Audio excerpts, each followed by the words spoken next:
Help Podcast. Today, we're going to be talking about something very interesting.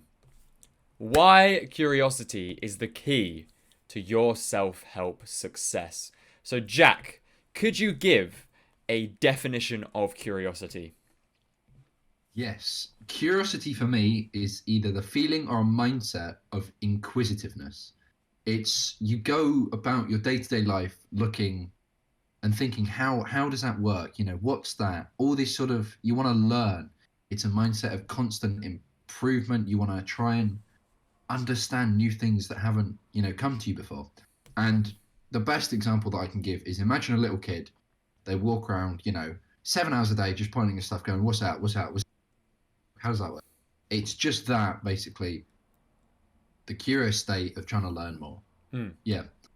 So with that definition, why is it so important? Why is it the key to your self-help success? In my opinion, curiosity is kind of synonymous in a way with open-mindedness. You're curious to find out why things would be helpful for you. You're curious to find out what things are out there that you can bring into your routine, which already has loads of good habits. What can, max out your stats in the self-help kind of journey. And, the reason that's really important is without curiosity on self-help, you wouldn't look up, why is this good for me? You wouldn't look up best, those great videos I love watching where it's like, top 10 self-help habits of 2021 or whatever. And those kind of things are really important because that's where we find the majority of our kind of drive for self-help and success in that area. Yeah, and I think it's a key thing. So unfortunately, the skill is not commonly reinforced as much as it should be. Because when you're at school, you're just given a subject that you're going to be learning. They don't ask the kids, what are you curious about? Let's go and learn. They just go, bam, we're going to learn, maths equations, woohoo, fractions today. And, one kid might be super curious about how can I, half a pizza? And someone else might be like, shoot me in the face. This is the most boring thing I've ever done. Yeah, that was me. So, yeah, not me. I was definitely trying to learn how to cut pizza in half. Yeah. So how can you use curiosity? So we understood that it's important. You need this to sort of grow on your journey. How can it help me improve? So, obviously it helps you improve because you're finding all this great information. But one of the keys is never to lose it. There was a point in my self-help journey, self-improvement journey, whatever, when I was probably 7, 8, 9 months in, and I just thought, okay, I know what I'm doing, and I was just happy. Well, so I'd say wasn't happy, but I was kind of satisfied with the level I got to. Content, yeah. Content. Thank you very much. That's the word I was looking for. And the problem with that is I started to feel after about 2 weeks of staying content and not learning new stuff. I didn't feel bad necessarily, but I just felt like stuff had become too easy. I'd expanded my comfort zone, if you remember what we talked about before. And, all these things that used to be really difficult habits for me had become really easy. And when that happens, when you've stopped searching for new habits to take on, you start to lose the good habits that you've already gained because your focus goes away. At least that's definitely what happened to me. I mean, I did yoga for nearly a year and a half every single day, and then I stopped improving for those 2 weeks, and suddenly my yoga habit had just cut off. And it was really had a really negative effect. I'd want to add that, like, as soon as you stop being curious, I'd say your comfort zone stops growing. Yeah. At that point, you've stopped pushing it in different ways, finding new avenues, new routes to grow and build. And as I said, yes, you get to a point where you're doing all these good habits. You're waking up early, you've got a morning routine. And, this does do a pretty good job of achieving what 80% of the results come from 20% of the outputs. Once you've, done a really good job on that 20%, 8% of the outputs are going to be quite easy. They're going to come to you relatively naturally. And it's at this sort of point, while it may seem like a good thing, you've stopped growing. And with the yoga example, it's yes, yoga is probably still helping, but the body learns to adapt to it. If you're doing the same routine for 2 years, your body's not really going to grow anymore. Your balance isn't going to improve. It'll improve a little bit, but not as much if you suddenly go, okay, I've done this for a month. I'm going to try something completely different. I'm going to try laying on my back. Because now your body, the new neurons in your brain have got to connect and got to learn, oh, we haven't done this before. How does this help? How can we, learn to adapt to this? And it's this bit which the curiosity is really key in your journey. And in terms of yoga, running, all those physical activities, even work to some extent, like deep work, it's that principle of progressive overload, which is what makes you improve. If you haven't got the curiosity to go, okay, what's the next level, and you just stay running the same distance, same speed, lifting the same weights, doing the same yoga practices, you're gonna stagnate and then eventually decline. It's because that's in your comfort zone. It's exactly the same principle we talked about before. So Jack, how can I cultivate my curiosity? Just before I answer that question, I'd want to add that curiosity doesn't necessarily mean going harder, doing different. It can be something that's different. So you could do, I run. What's a good speed for a kilometer? 5 minutes? Was that really quite quick? No, that's not quick. Okay, It's like I average. run a kilometer every 5 minutes, and my morning run has always been 5 kilometers. So it takes 25 minutes. What you could do is like, okay, so I'm quite familiar with the route.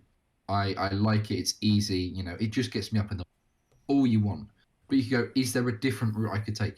Is there, some different routes, some new place I could discover? I could, enjoy. And it doesn't have to be always about like learning from the outside. It could be learning from the inside in. Like, so you're experiencing new things. You're understanding more.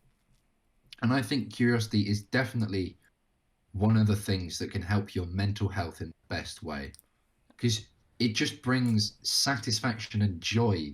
And a love of learning is such a cliche thing they tell you in school. You have a love of learning, but you don't develop it through being told, do this, do that. You've got to cultivate it from the inside and then go and discover. You should live like a little kid, not as in going around like, what's that? Because your friends will immediately, I'm not hanging out with that child again. But it's the inquisitive nature and just the love of new, novel experiences. Yeah, and I think your running example there definitely answered my question, which is how to cultivate it. Is just do new things. I also want to add that in retrospection, 5 minutes is actually quite fast for a kilometer. It kind of depends how long you're running. I can't really. Yeah. I also mention in the idea of cultivating it more, it's you need to understand that this self-improvement journey will stop growing if you decide to become complacent. You're content with where you are, so you stop growing. And this isn't the being content with where you are but still wanting to do more, which I know you said in a really good quote. It's being happy for your surroundings, but then you're also got that drive within, and you're really grateful for that because it's going to be new and greater experiences. And it's just understanding that curiosity is one of the most helpful things you can cultivate, because it'll bring you all these different adventures, routes, experiences. And James Marshall, who is one of our favorite podcasters for the Natural Lifestyles podcast, he is Australian. I've definitely butchered that. Bottle of water, that's how you get in. And he goes, if you want to learn to pick up women, just go up to them and be curious about getting to know them. That's the way, because when you do that, you're not thinking about it. You're in your body, you're in the now, you're just trying to learn. There's no expectations. You've not put this girl on a pedestal, and you can just be you. And understanding this, you can then learn to apply it in everyday life. Yeah, so I have a question about curiosity in relation to deep work, which is something we haven't really touched on as much as I'd like in these podcasts, and I think we'll change that. So a quick summary of deep work is it's almost like a meditation, or at least the feeling you get from meditation, that focus being translated to work, which, let's be honest, is usually us typing at a desk, right? And so, Yes. do you think that curiosity can help cultivate an extended period of deep work? I'd say yeah. So with the state of deep work can be described as flow, and is Mm, that's a term that's thrown around a lot. And I think if you can be curious about how can I get into flow quicker and how can I extend it, this brings your curiosity into researching, what are my triggers, what works for me, and you're going on like being curious about it. And then from that, then you can apply it. And I guess I might need some help from your perspective, but with this, you can keep doing it until you learn to be really quick at getting into the flow state and really good at staying in there. And I think something that can help you focus is being excited to learn or work on what you're working about. mm, So you could be curious on how's this gonna, how's the work I'm doing today manifest into the bigger project? How am I helping this sort of thing? You could even be curious about how am I gonna make this story really exciting for significant other later? mm. You know, any way like that. Do you have anything you wanted to add? Well, I think you were you tell kind of the anecdote about Hmm. someone who's Hmm. not improved. They go to heaven and God shows them who they could have been. And I suppose what's helped me a few times in life is that curiosity about my own potential and the kind of person I could be if I achieve this goal or work towards this or have these skills in my repertoire. Lovely word. Hmm. So I think that would be a great employment of curiosity is Hmm. Hmm. be curious about your potential, about what you can do. I do have another question for you, and that is, do you think there are any downsides to curiosity? Well, I think this sort of works back into the last thing. So with the focus, if you're successfully doing your focus, your deep work for 2 hours every day at the set time, you could be curious in would I be more effective doing it later in the day? Mm, Would I be more effective doing it longer in the day, swapping something out? How does this affect me? And this doesn't have to be, something that happens forever. You could say, right, I've got this project and I know that I'm curious and I've learned that I work pretty well doing 2 hours from 10 till 12. And you do that till the project is done. And then you go, I wonder how it would be like if I did, 9 hours a day. You went off into the mountains, sat in a hut, and wrote that book you finally wanted to do. And this mindset could be, unhelpful if you sort of got absorbed in it. If if it takes you out of the present, so if it makes you less mindful by constantly thinking, oh, this, I want, it could be less helpful because you've never really be in the space or doing the thing long enough to be fundamentally curious and get the results that answer those curiosities, if that makes sense. yeah, that does make sense. And I suppose it kind of it reminds me of a video I put on the YouTube channel, Next Step Help on YouTube, um, called "Think Too Much, You're an Idiot." And in that video, I go over how your brain will rationalize excuses for you when you don't want to do something. And I suppose Hmm. curiosity could do something similar. It's like, oh, well, I wonder if it's kind of my video was about how your brain does it beforehand, and curiosity kind of works afterwards. It can make you very insecure Mm. if you let it. Right. This is all about attention in the mind That's, and realizing that curiosity can be useful, but there are quite little. There aren't many, but there are downsides mhm. that you need to be aware of. And curiosity can turn into regret. Mm. Mm. Would you agree? I, yeah, I think I think it could do, but I definitely think this is something that as a good way to balance, your mindfulness, your presence Hmm. with curiosity. So you set aside 2 hours on a Sunday and you decide, okay, I'm curious about how I could grow and improve. Hmm. And from that, you write down, you break the life into whatever the 9 or 8 stages the different subsections: health, spiritual, mental, that sort of thing. And you work out, how could I grow? And this is the curiosity going, maybe I could work for longer, maybe I could work shorter, do Pomodoros, trial and error. And this way you'd be able to test it for a long enough time, about 2 weeks or so, maybe longer for some people, shorter. And that will give you a basis for understanding, does this help me? And this is the curiosity. But if you set it to just like the afternoon of a Sunday, then it won't impede that week by going, should I be doing this? Should I be doing that? Instead of getting into that flow and that focus. So what you're saying is almost set what you're going to do on a Sunday, and once it's been set, it can't be changed until next Sunday. Ideally, I think life is fluid, so of course there'll be, but as you go through this week trialing these new things, you have insights, and if you note them down, you go, oh, what was that experience like? How was this? This will come in your journaling, and then on the Sunday you can review that and you go, okay, I worked terribly trying to stay up late at night.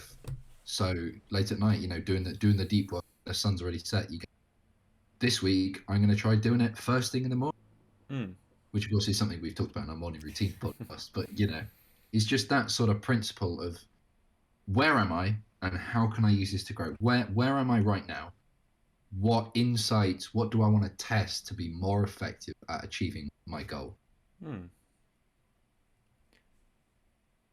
Yeah, and I think from this we probably need to give an example of how it's helped us. So Sam, do you want to start? How has curiosity positively impacted your life, and maybe negatively? Right. So curiosity, excellent example, which is one I love from my own life is, wake up one morning, 5 a.m. of course, and I think to myself, what a wonderful. And then after I think that, after I thought that, I think to myself, could I start a business? And I mean that is an excellent example of 100%. And if you another one, so when I was in school, I was in a class with a lot of people who actually ended up getting into Oxford University. Pricks. Anyway, no, I'm joking. Anyway, and I was struggling a lot with this specific essay and this topic, right? And I'd written like 10 practice essays and gotten a B, and I wanted a fucking A. I was absolutely determined, and I got my like 18th B in a row. And I was sat there and I was like, this sucks.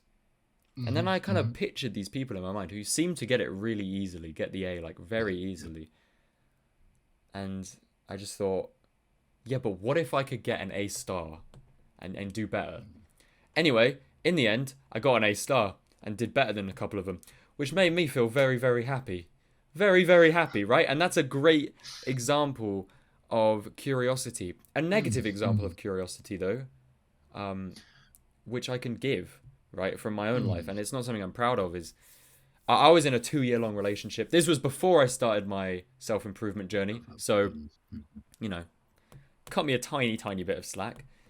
When I was in that relationship and I saw a pretty girl or a girl laughed at one of my jokes or something, I'd be like, very curious. So what if? That, I would say, is a deeply negative consequence of curiosity. So, Jack, have you got any examples in your life too? Yeah, well, I've always been really interested in how I show up. And curiosity is one of the things that's led me to do so much research. And it's brought me on as a first thing, which I'm so grateful. But I'm constantly reading, I'm constantly trying. So currently, Sam and I, in the background of these podcasts, we're going through a book called No More Mr. Nice Guy. And in this, it talks about different challenges and concepts and like paradigms that nice guys sit into that allow them not to get the results they want in life. So Sam and I, we go through the chapters and then they suggest like challenges. So sometimes you do more caretaking behavior. And this is a way that I go through and I apply what I've read in the book.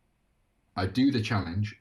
So I think this week we are going through, and you can either choose to do as much caretaking behavior as possible. And caretaking is, I believe, giving what you need to know. That's caring. Now, basically, it's you give because you need to, instead of they're asking, and that's why you give. So either you can do lots of that, or you can cut it out for a week. And through this, I've applied it through my week, and I've been curious about, what are the results? How does this help me? And going through day-to-day life, realizing that I could have done it there, but I didn't. And this is a constant process of improvement, of understanding where I'm at, being curious about how I could grow, and testing it. And it's this sort of process which I think is, the key thing for your self-improvement journey is pushing my comfort zone. It's learning about the world. It's just amazing. And it puts a smile on my face, honestly. And I do think curiosity in this way is very beneficial in journal at the nighttime. So you can write down those insights that you've had, the thoughts, the curiosities that you're in. And from there, it's just a more developed system for learning throughout the week, trialing and error. Yeah. 100%. I agreed. So yeah, to summarize, curiosity is pretty good. It is damn good. Yeah, it's that feeling which kind of we need to grow. It's to expand our mind and our body and develop ourselves as people. We need to be curious about how to do it. Even curious about why you should do it, and keep that open mind, 100% open mind. Exactly. It's very, very helpful. Yeah. And this is something that, with self-help, you've got to you see something on YouTube, Matt Diavelo's done journaling for 30 days. I'm going to try it. Then you reflect on it. Do you like it? Do you not like it? If you like it, you can implement it. But keep playing around with this. Like Sam was saying earlier, if you get to a point where you've got these self-help things, they're in your routine, their habits, they're all done, you've effectively stopped growing. And this can be, used appropriately for a certain time period to get a certain result. If you found a way that's the clearest method, so, you're still testing on the outside, but this is the key thing you want to do to get that result. Do it until you get the result, and then try again, and then work out, could it be improved? Is there something that I didn't like? It's this thought process and this feeling of how can I improve, which, I don't think you could regret on your deathbed trying all of these different things, being curious. Maybe you'd regret that you haven't found it all out. This is a natural thing that humans have. Cultivate it and bring it and use it more often, I think, to achieve what we want out of self-help and life in general. Very well said. Yeah. And basically, employ it wherever you can in your life. Maybe do the sit down on a Sunday and, go through the last week of journal entry and think about, could I improve here? This is a very good technique for fostering and effectively utilizing curiosity. So, thank you everybody for listening. If you want affordable, personalized, one-to-one coaching, we're talking about $25 a month.